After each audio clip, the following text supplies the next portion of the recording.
But more importantly, thank you for your remarkable leadership of this state these past 8 years. Folks, let's thank our governor, our friend, Roy Cooper.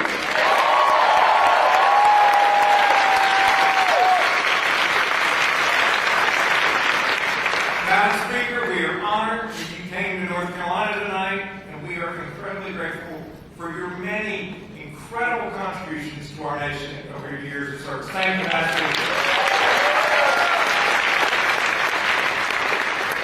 I want to underscore and recognize two friends I got to sit with at dinner tonight, the two justices who were Democrats on the state Supreme Court, Justice Alison Riggs, Justice Anita Earls.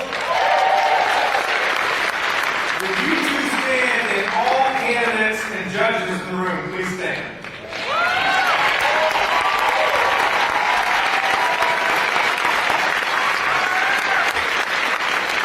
We have a deeply experienced and talented slate of candidates on the Council of State who are also running. Any Council State candidate, please stand so we can thank you.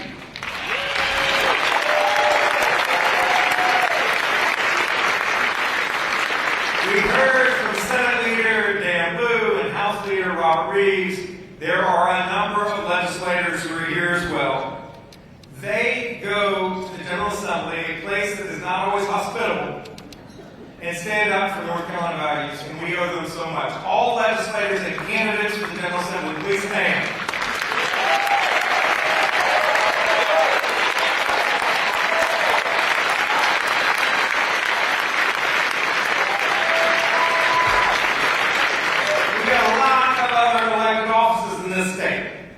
So if you are an elected official or a candidate for any office in North Carolina and you're a Democrat, please stand so we can thank you.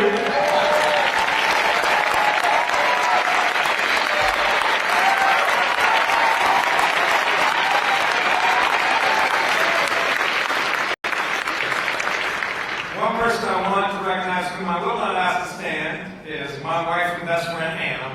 Sweetie, thank you for her. Chair Anderson Clayton, leadership of the Democratic Party. Every Democrat who is here tonight, good evening. I am Josh Stein, your Attorney General and the candidate to be the next Governor of North Carolina. And it is such a pleasure to be with you at this unity dinner. Given all that has been going on in our nation, given the powerful forces that foment division and discord among us, it's important that we reconnect to what it means to be an American and to embrace the principles of freedom, democracy, equality, and opportunity, because there is more that unites us than divides us as Americans. And I'm inspired to be with you all tonight. I know why you're here, but I'm going to ask you anyway. How many of you folks, like me, love North Carolina? How blessed are we to be from this place? Home to friendly and good people. Home to remarkable natural beauty. Home to some of the finest educational institutions in the world, including the first public and one of the best community college systems in the nation. Home to small businesses and Fortune 500 companies. Heck, we are home to the best barbecue and basketball in this nation. North Carolina is home.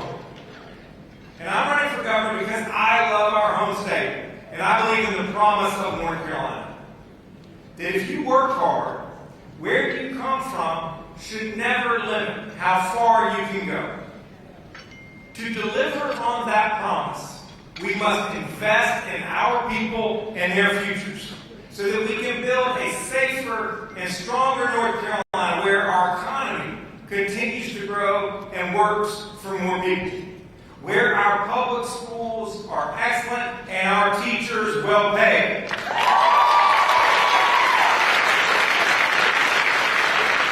Where our neighborhoods are safe and where our personal freedoms are protected. And I want to be completely clear about one thing. As your next governor, I will veto any further restrictions on women's reproductive freedoms.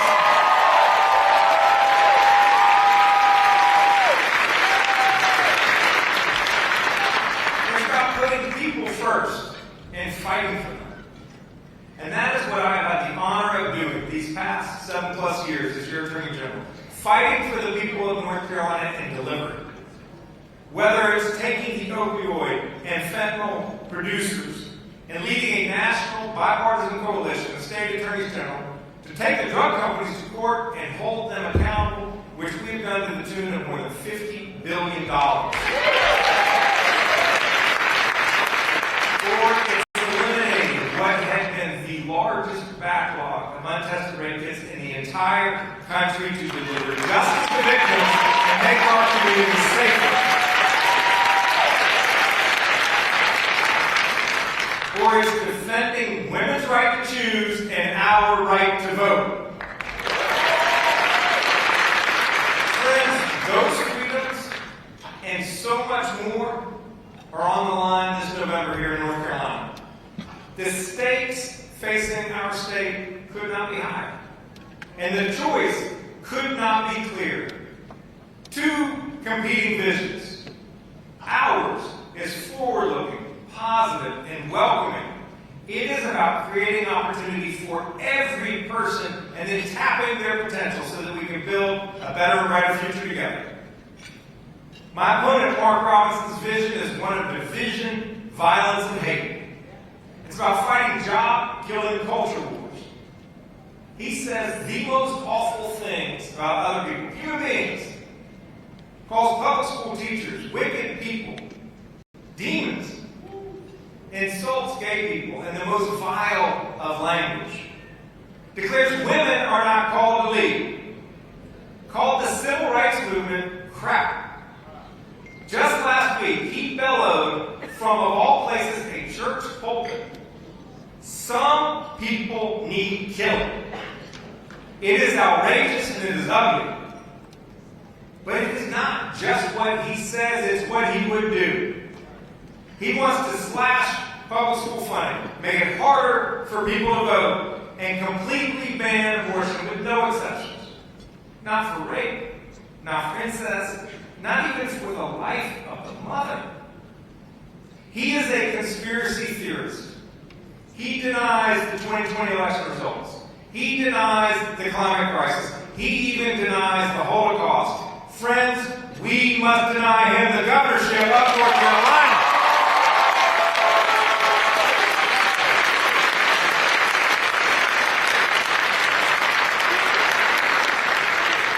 And we can, but it won't be easy. Our elections are always competitive here in North Carolina. We know this. But that means that we have the power to determine who wins and who loses.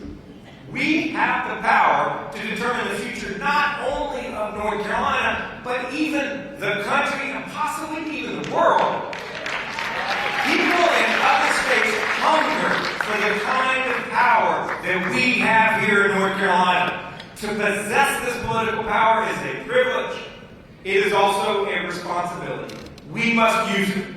So tonight, let's fuel up on the energy and electricity in this room. And then let's spend the next 3.5 months meeting this moment. Talking to friends and neighbors. Posting on social media. Chipping in when you can and voting. And making sure that all of your people vote come November 5th.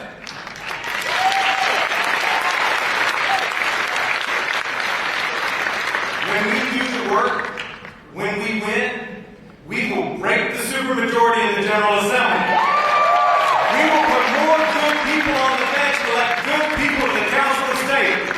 We will defend this governorship and defeat Mark Robinson, and we will keep the White House and defeat Donald Trump.